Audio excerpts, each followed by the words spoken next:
Every single night, your brain paralyzes your body, cuts you off from the outside world, and traps you in a hyper-realistic, shifting simulation. You spend hours completely immobilized, actively hallucinating.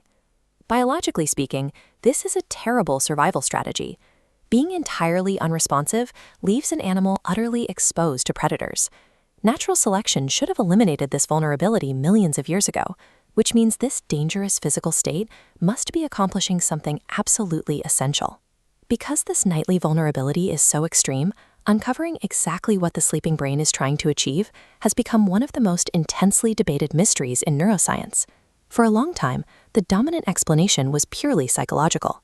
Early 20th century thinkers like Sigmund Freud argued that dreams were a secret language, encoding repressed, unacceptable desires into a symbolic narrative.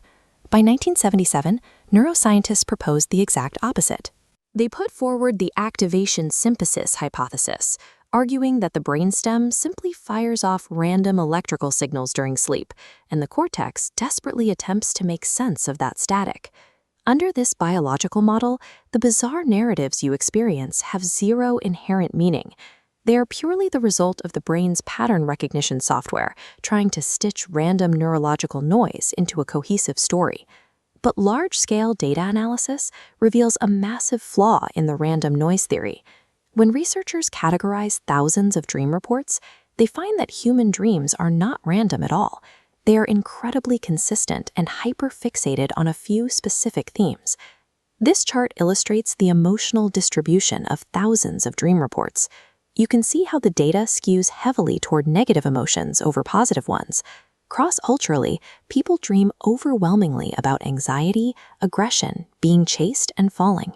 If dreams were purely random static, the emotional tone and subject matter would be evenly distributed. Because the content is universally structured and predictably stressful, we know it cannot be random noise. The brain is executing a highly organized agenda. To see that agenda in action, we have to look at the rapid eye movement, or REM, stage of sleep.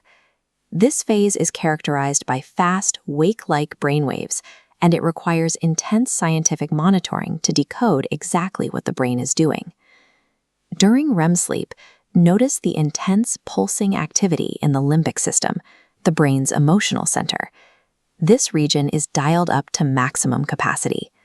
Meanwhile, the dorsolateral prefrontal cortex, responsible for logical reasoning and impulse control, goes completely dark. It is actively suppressed.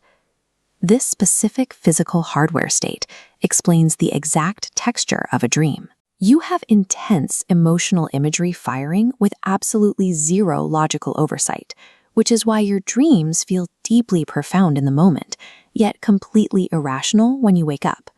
Curious, engaging state.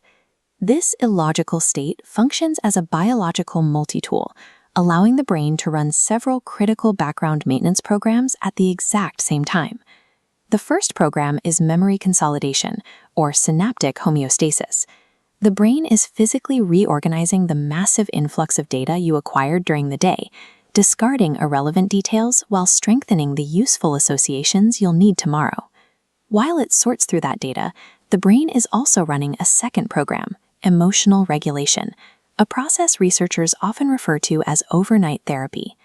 During REM sleep, the brain actively replays your most distressing recent memories, but it does so in a unique chemical environment where norepinephrine, a major stress neurochemical, is completely shut off. By forcing you to confront difficult experiences while blocking your body's visceral chemical panic response, the brain creates a safe space to process trauma. This mechanism acts as an essential emotional shock absorber, taking the edge off your daily stress. There is a third concurrent program running, and this one is driven strictly by evolutionary pressure, threat simulation. The dreaming brain acts as a biological virtual reality simulator. It traps you in a low-risk, simulated environment so you can rehearse perception and evasion tactics without facing any real-world consequences. This perfectly explains the global data. Those universally common themes, being chased, fighting off an attacker, or falling, are literally just the brain running ancient, hardwired survival drills. The specific threats have evolved over time, Instead of evading a predator in a forest, you might dream about showing up to a final exam completely unprepared. But the underlying biological rehearsal is exactly the same. Memory consolidation, emotional regulation, and threat simulation are not competing theories. They are parallel processes operating simultaneously inside the sleeping brain. The bizarre, fragmented narrative you actually see and experience as a dream is just your cortex working in overdrive, desperately trying to stitch all three of these abstract maintenance routines into a single cohesive story. The biological data reveals that the nightly dream cycle has evolved for a specific pragmatic purpose. Dreaming is an emergent property, the conscious byproduct of a highly complex biological system analyzing massive amounts of daily data to maintain its own efficiency. This gives us a practical way to look at our sleep, especially when you wake up in a cold sweat from a terrifying nightmare. Experiencing a highly stressful scenario in your sleep is not a bad omen. It is not necessarily a sign of deeply repressed trauma, and it certainly doesn't mean you have a disturbed mind. A stressful dream is evidence of a highly functioning biological operating system running nightly drills. Your brain intentionally exposes you to virtual threats, processing anxieties in a controlled environment, ensuring your waking mind remains sharp, balanced, and prepared for reality.